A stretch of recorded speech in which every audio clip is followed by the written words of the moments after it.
Hi friends, ఈరోజు boat neck blouse front open ఈజీగా ఎలా కట్ చేయాలో చూపిస్తాను. ఓపెన్స్ మనకు ఆపోజిట్ సైడ్లో ఉండాలి. ఫోల్డింగ్ మన వైపు ఉండేలాగా ఇలా ఫోల్డ్ చేసుకోవాలి క్లాత్ని. ఇప్పుడు ఖర్చు కోసం 1/2 ఇంచ్కి ఇలా మార్కింగ్ పెట్టుకొని స్కేల్తో ఒక లైన్ డ్రా చేసుకోవాలి. ఇప్పుడు బ్లౌజ్ పొడవు కోసం ఈ కింద ఖర్చు లైన్ దగ్గర నుండి మనకి ఎంత కావాలో అంత తీసుకోవాలి. నాకైతే 13 కావాలి, సో 13కి ఒక మార్క్ చేసుకున్నాను. అటు సైడ్ కూడా 13కి ఒక మార్క్ చేసుకోవాలి ఈక్వల్గా ఉండడం కోసం. ఈ 2 మార్కింగ్స్ని స్కేల్తో ఒక లైన్ డ్రా చేసుకోవాలి. మనం కింద వైపున ఖర్చు కోసం 1/2 ఇంచ్కి మార్క్ చేసుకున్నాం కదా, అదే విధంగా పై వైపున కూడా ఖర్చు కోసం 1/2 ఇంచ్కి ఒక మార్క్ పెట్టుకొని ఇలా లైన్ డ్రా చేసుకోవాలి. బ్లౌజ్ పొడవుని డైరెక్ట్గా మార్క్ చేశాను. బ్లౌజ్ నుండి ఎలా తీసుకోవాలో మీకు చూపించలేదు కదా, ఇప్పుడు చూపిస్తాను చూడండి.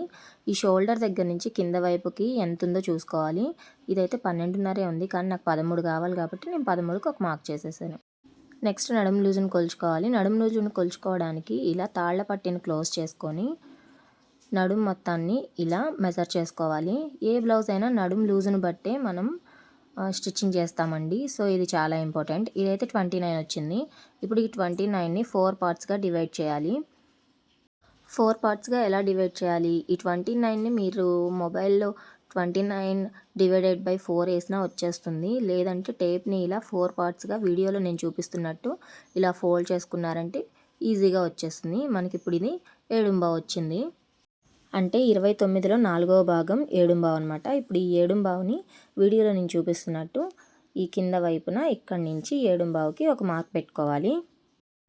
బ్యాక్ పార్ట్కి మనకి బ్యాక్ సైడ్ డాట్స్ వస్తాయి కదా, దానికోసం ఒక 1 ఇంచ్కి ఇలా ఒక మార్క్ పెట్టుకుంటాం. ఇప్పుడు చెస్ట్ లూజ్ని మార్క్ చేసుకోవాలి. బోట్ నెక్ బ్లౌజులకి చెస్ట్ లూజ్ని మార్క్ చేసేటప్పుడు మెజర్మెంట్ బ్లౌజ్తో అసలు పని లేదండి. మనకి నడుము లూజ్ ఎంతైతే వచ్చిందో దానికి 2 ఇంచెస్ యాడ్ చేసుకుంటే మనకి చెస్ట్ లూజ్ వచ్చేస్తుంది. అంటే నడుము లూజు 7.5 కదా, మనకి 2 ఇంచెస్ యాడ్ చేస్తే 9.5 అనమాట. మన టోటల్ చెస్ట్ లూజ్ వచ్చేసి 9.5. ఇప్పుడు షోల్డర్ మార్కింగ్ అండి. షోల్డర్ మార్కింగ్కి కూడా మనకి ఆది బ్లౌజ్తో పని లేదు. మనకి చెస్ట్ లూజ్ ఎంతైతే వచ్చిందో దానిని హాఫ్ చేసుకొని దానికి 2.5 యాడ్ చేస్తే మనకి షోల్డర్ మెజర్మెంట్ వచ్చేస్తుంది. అంటే ఇప్పుడు చెస్ట్ లూజు 9.5 కదా, దాన్ని హాఫ్ చేసుకుంటే 4.5 వస్తుంది. దానికి 2.5 యాడ్ చేస్తే 7.5 వస్తుందన్నమాట. ఇప్పుడు ఈ 7.5 మన షోల్డర్ మెజర్మెంట్గా మార్క్ చేసుకోవాలి. మనం డ్రా చేసుకున్న ఖర్చు లైన్ దగ్గర ఇలా టేప్ పెట్టుకొని 7.5కి ఒక మార్క్ చేసుకోవాలి. ఇప్పుడు ఈ షోల్డర్ మార్కింగ్ని కింద మార్కింగ్ని స్కేల్తో ఒక లైన్ డ్రా చేసుకుందాం మీకు కన్ఫ్యూజన్ లేకుండా. ఇప్పుడు ఆర్మ్ రౌండ్ డౌన్ ఎలా మార్క్ చేయాలో చూపిస్తాను. మనం 7.5 తీసుకున్నాం కదా, పైన షోల్డరు కింద కూడా ఈక్వల్గా ఉండడానికి 7.5కి తీసుకొని ఇలా ఒక లైన్ డ్రా చేసుకోవాలి. మనం షోల్డర్ ఎంతైతే తీసుకున్నామో ఆర్మ్ రౌండ్ డౌన్ కూడా అంతే తీసుకోవాలండి. టోటల్ షోల్డర్ మనం 7.5 తీసుకున్నాము, సో ఆర్మ్ రౌండ్ డౌన్ కూడా 7.5కి ఇలా ఒక మార్క్ పెట్టుకోవాలి. ఇప్పుడు ఈ 2 మార్కింగ్స్ని ఒక లైన్ డ్రా చేసుకోవాలి. మనం బ్లౌజెస్కి ఎప్పుడైనా ముందు నెక్ని మార్క్ చేసుకుంటాం కదా, కానీ బోట్ నెక్కి ఫస్ట్ మనం షోల్డర్ మార్క్ చేసుకోవాలి. సో నేను షోల్డర్ మార్క్ చేస్తున్నాను. ఈ షోల్డర్ 2 ఇంచెస్ అయినా తీసుకోవచ్చు, 2.5 తీసుకోవచ్చు, 3 తీసుకోవచ్చు, అది మీ చాయిస్. నేనైతే 3కి ఒక మార్క్ పెడుతున్నాను. 2.5కి కానీ 2కి కానీ పెడితే షోల్డర్ కొంచెం తగ్గుతుంది అంతే. ఇప్పుడు ఇటు సైడ్ ఖర్చు కోసం 2 ఇంచ్ కానీ 2.5 కానీ మీ చాయిస్. ఎంతైతే అంత ఖర్చు కోసం తీసుకోండి. నేను 2 ఇంచెస్కి ఇలా ఖర్చు తీసుకొని ఒక లైన్ డ్రా చేశాను. ఇప్పుడు ఇక్కడ కూడా ఒక లైన్ డ్రా చేసుకోవాలి. ఇప్పుడు ఈ కార్నర్లో 1.5కి ఇలా ఒక మార్క్ చేసుకోవాలి. ఇక్కడ ఒక డౌట్ రావచ్చు మీకు, ఎవరికైనా 1.5 అంటే కాదండి. నడుము లూజు 30 కంటే తక్కువ ఉన్నప్పుడు 1.5కి మార్క్ చేసుకోవాలి. 30 కన్నా ఎక్కువ ఉంటే 1.5కి మార్క్ చేసుకుంటే సరిపోతుంది. ఇప్పుడు బోట్ నెక్ స్కేల్తో ఆర్మ్ రౌండ్కి ఇలా నీట్గా షేప్ ఇచ్చుకోవాలి. ఇప్పుడు టోటల్ షోల్డర్లో నుంచి మనం నెక్ కోసం 4.5కి మార్క్ చేసుకున్నాము. అదే 4.5ని ఇక్కడ కూడా మార్క్ చేసుకొని నెక్ డౌన్ 3.5 తీసుకోవాలి, లేదా 3 అయినా తీసుకోవచ్చు. నేనైతే 3.5 తీసుకున్నాను. ఇప్పుడు బోట్ నెక్ స్కేల్తో ఇలా రౌండ్గా నెక్ షేప్ ఇచ్చేసాను. నెక్ షోల్డర్స్ జారకుండా వీడియోలో నేను చూపిస్తున్నట్టు పైనుంచి ఇలా క్రాస్గా ఒక 1/2 ఇంచ్కి ఇలా డ్రా చేసుకోవాలండి. ఇప్పుడు ఆది బ్లౌజ్ని తీసుకొని కింద నెక్ డౌన్ ఎంత ఉందో చూసుకోవాలి. 3.5 ఉంది. నేను ఈ ఖర్చు దగ్గర నుంచి 3.5కి ఇలా మార్క్ చేసేసాను. ఇప్పుడు ఇక్కడ మీరు బటన్ పెట్టాలి అనుకుంటే 1/2 ఇంచ్కి మార్క్ చేసుకోవాలి. లేదు థ్రెడ్ పెట్టాలనుకుంటున్నారంటే ఇలా డైరెక్ట్గా మార్క్ చేసుకోవచ్చు, మీరు ఏ షేప్ కావాలనుకుంటున్నారో ఆ షేపు. బట్ నేనైతే ఇక్కడ థ్రెడ్ పెట్టాలనుకోవట్లేదు, బటన్ పెట్టాలనుకోవట్లేదండి. నాకు అక్కడ అసలు కటింగే ఉండకూడదు. సో నేను ఇక్కడ 1 ఇంచ్ తీసుకున్నాను. ఇప్పుడు ఇక్కడ 2.5కి కానీ 3 ఇంచులకి కానీ 3.5కి కానీ మార్క్ చేసుకోవచ్చు. అది మీకు ఎంత వెడల్పు కావాలనుకుంటే అంత చేసుకోవచ్చు. నేనైతే 2.5కి మార్క్ చేసుకున్నాను. అదేవిధంగా కింద వైపున కూడా 2.5కి ఒక మార్క్ పెట్టుకున్నాను. ఇప్పుడు ఈ మార్కింగ్స్ని స్కేల్తో ఇలా లైన్స్ డ్రా చేసుకోవాలి. చూడండి వీడియోలో నేను ఎలా చూపిస్తున్నానో అలా లైన్స్ డ్రా చేసుకోవాలి. ఇప్పుడు ఈ బాక్స్లో మీకు ఏ షేప్ కావాలో ఆ షేప్ని డ్రా చేసుకోవచ్చు. నేనైతే ఈ షేప్ని డ్రా చేసుకున్నాను. ఇప్పుడు మనం డ్రా చేసుకున్న అవుట్లైన్ మొత్తాన్ని సిజర్తో ఇలా నీట్గా కట్ చేసుకోవాలి. ఇప్పుడు ఫ్రంట్ పార్ట్ కట్ చేయడానికి మిగిలిన క్లాత్ని తీసుకొని ఓపెన్స్ 2 మన వైపు ఉండేలా పెట్టుకోవాలి. దానిపైన బ్యాక్ పార్ట్ని పెట్టుకొని వీడియోలో నేను చూపిస్తున్న విధంగా అవుట్లైన్ మొత్తాన్ని ఇలా డీసీతో మార్క్ చేసుకోవాలి. చూసారు కదా, ఓపెన్స్ 2 మన వైపే ఉన్నాయి. అండ్ ఇది స్ట్రైట్గా పెట్టాం. బోట్ నెక్కి ఎప్పుడు క్రాస్గా పెట్టకూడదు, స్ట్రైట్గానే పెట్టాలి. ఇప్పుడు ఫ్రంట్ పార్ట్కి నెక్ డ్రా చేసేటప్పుడు మనం బ్యాక్ నెక్ 3.5 తీసుకున్నాం కదా, కానీ ఫ్రంట్ పార్ట్కి 3నే తీసుకోవాలి. సో నేను ఒక 1/2 ఇంచ్ పైకి ఇలా మార్క్ చేసి అక్కడి నుంచి ఇలా నెక్ని డ్రా చేశాను. సో మీకు అర్థమైంది కదా, ఫ్రంట్ పార్ట్ 3నే తీసుకున్నాను నెక్ డౌను, బ్యాక్ పార్ట్ 3.5 తీసుకున్నాను. ఇప్పుడు ఈ నెక్ వైపు షోల్డర్ దగ్గర నుంచి టేప్ని ఇలా పెట్టాలి. ఆర్మ్ రౌండ్ వైపు షోల్డర్ దగ్గర నుంచి పెట్టకూడదండి, ఎందుకంటే అటు మనం క్రాస్ కట్ చేసాం కదా అందుకు. ఇప్పుడు హైట్ తక్కువగా ఉంటే 10 ఇంచెస్కి ఒక మార్క్ పెట్టుకోవాలి. కొంచెం మీడియం హైట్ ఉంటే 10.5కి ఒక మార్క్ పెట్టుకోవాలి. కొంచెం హైట్ ఎక్కువ ఉన్నారంటే 11కి ఒక మార్క్ పెట్టుకోవాలి. హైట్ను బట్టి ఇవి మార్క్ చేసుకోవాల్సి ఉంటుంది. నేనైతే ఇక్కడ 10 ఇంచెస్కి ఒక మార్క్ చేశాను. ఇప్పుడు ఇక్కడి నుంచి 4 ఇంచెస్కి ఒక మార్క్ పెట్టుకోవాలి. అదేవిధంగా ఈ డాట్ ఎక్కడైతే మనం పెట్టామో అక్కడ కూడా 4 ఇంచెస్కి ఒక మార్క్ పెట్టుకోవాలి. ఇప్పుడు ఈ 2 ఇంచెస్ని స్కేల్తో ఇలా లైన్ డ్రా చేసుకోవాలి. ఇప్పుడు ఈ మెయిన్ డాట్ మార్కింగ్ వచ్చేసి మనం నార్మల్ బ్లౌజ్కి ఎలా అయితే మార్క్ చేస్తామో అలాగే మార్క్ చేసుకోవాలి. చిన్న సైజు బ్లౌజులకి అటువైపు 1.5 ఇటువైపు 1.5 మార్క్ చేస్తాం కదా, అలాగే మార్క్ చేసుకోవాలి. అదే పెద్ద సైజు బ్లౌజులకి అయితే అటు 1.5 ఇటు 1.5 అంటే 3 ఇంచులు వచ్చేలా మార్క్ చేస్తాం కదా, అదే విధంగా మార్క్ చేసుకుంటాం. సేమ్ మనం నార్మల్ బ్లౌజెస్కి ఎలా అయితే మార్క్ చేస్తామో అలాగే ఈ బోట్ నెక్ బ్లౌజులకు కూడా మార్క్ చేస్తామండి. ఇప్పుడు ఈ 2 మార్కింగ్స్ని స్కేల్తో ఇలా లైన్ డ్రా చేసుకోవాలి. ఇక్కడ 1 ఇంచ్కి ఇలా మార్క్ చేసుకొని వీడియోలో నేను చూపిస్తున్నట్టు ఇలా షేప్ ఇచ్చుకోవాలి. ఇది మీరు బ్లౌజ్ కట్ చేసి స్టిచ్ చేయాలి అనుకున్న వాళ్ళకి నేను ఇది చూపిస్తున్నాను, కానీ నేను ఇక్కడ కట్ చేయనండి, నేను డైరెక్ట్గా స్టిచ్చింగ్ చేసేస్తాను. అలాంటప్పుడు ఇలా మార్క్ చేసుకోవాలి. ఇక్కడ స్కేల్తో మనం నీట్గా ఇలా షేప్ని డ్రా చేద్దాం, మనకి లోతు తీసుకోవడానికి కొంచెం ఈజీగా ఉంటుంది. సో ఇప్పుడు ఏం చేయాలంటే ఇక్కడి నుంచి 3/4కి ఇట్లా ఒక మార్క్ పెట్టుకోవాలి, 3/4 ఇంచులకి. ఇప్పుడు మనం మార్క్ చేసుకున్న ఈ 3/4 ఇంచులని పైన షోల్డర్ దగ్గర నుంచి కిందకి ఇలా ఒక లైన్ డ్రా చేసుకోవాలి. ఈ గ్యాప్ని కూడా ఫిల్ చేసుకుందాం. ఇప్పుడు ఈ కార్నర్లో స్కేల్తో స్ట్రైట్గా ఒక లైన్ ఇలా డ్రా చేసుకోవాలి. ఈ కార్నర్ దగ్గర నుంచి మనం 1 ఇంచ్కి ఇలా ఒక మార్క్ పెట్టుకోవాలి. ఇది ఆర్మ్ రౌండ్ డౌన్ కోసం అండి, లోతు కోసం. అదే నార్మల్ బ్లౌజ్కి అయితే మనం 1/2 ఇంచే లోతుకి తీస్తాం కదా, కానీ బోట్ నెక్ బ్లౌజులకి మాత్రం కంపల్సరీగా 1 ఇంచ్ తీయాల్సిందే. ఇప్పుడు ఈ కార్నర్ దగ్గర నుంచి సైడ్కి ఇలా 1/2 ఇంచ్కి ఇలా మార్క్ చేసుకొని బోట్ నెక్ హెల్ప్తో ఈ కింద మార్కింగ్ని ఈ 1/2 ఇంచ్ దగ్గర మనం ఇప్పుడు మార్క్ చేసుకున్న మార్కింగ్ని ఇలా క్రాస్గా కలుపుకోవాలి.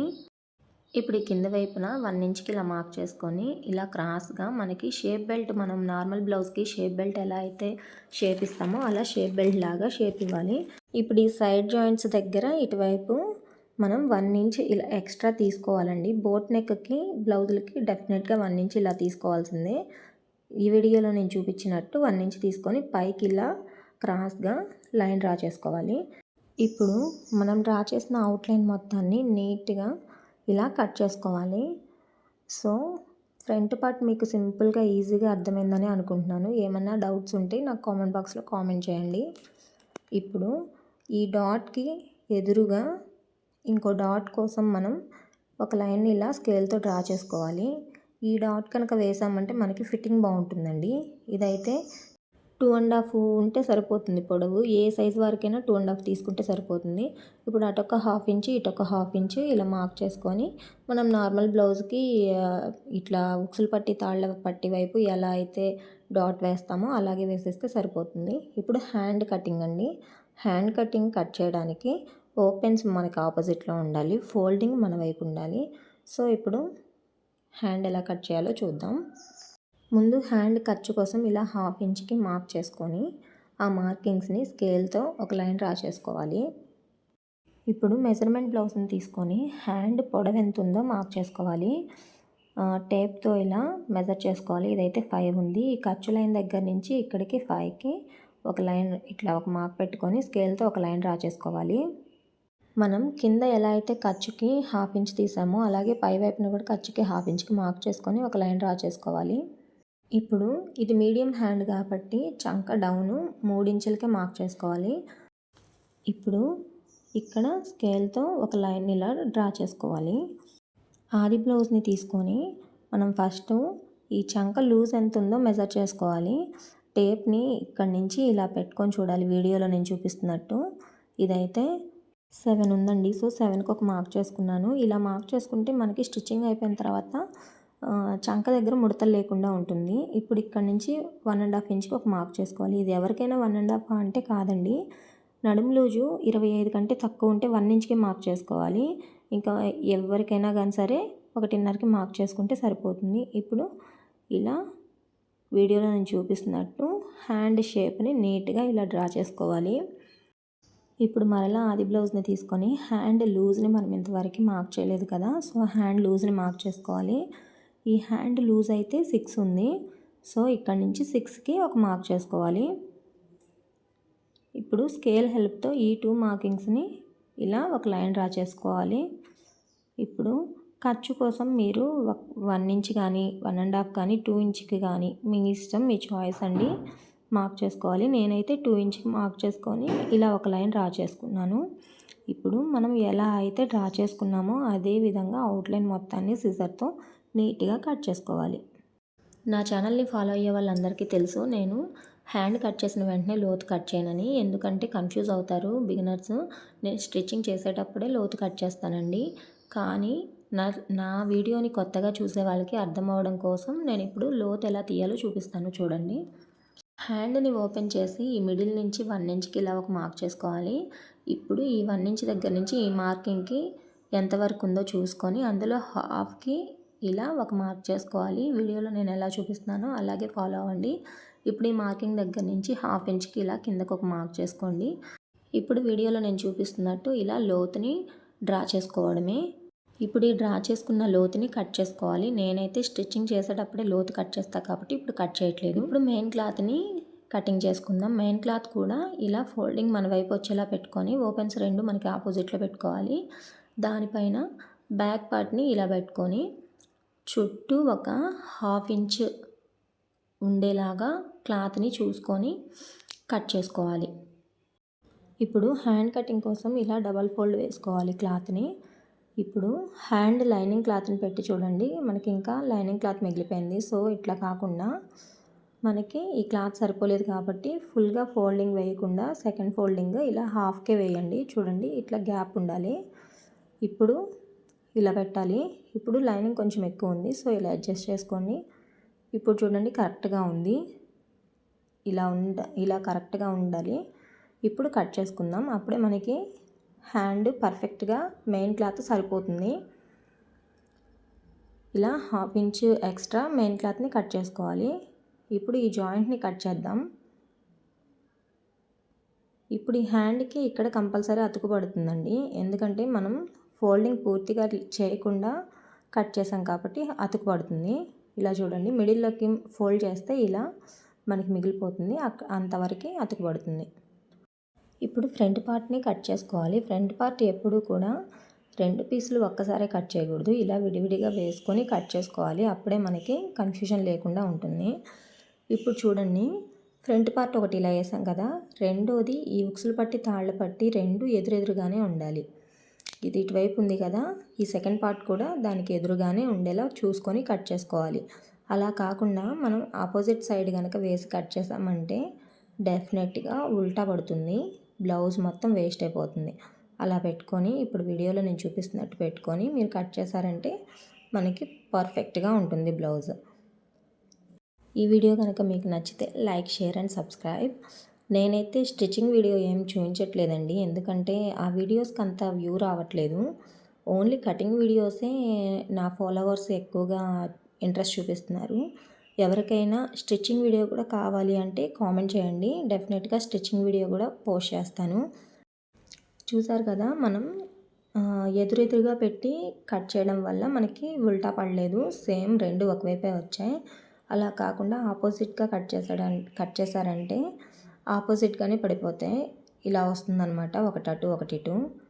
సో ఈ వీడియో మీకు నచ్చితే like, share and subscribe. Thank you for watching.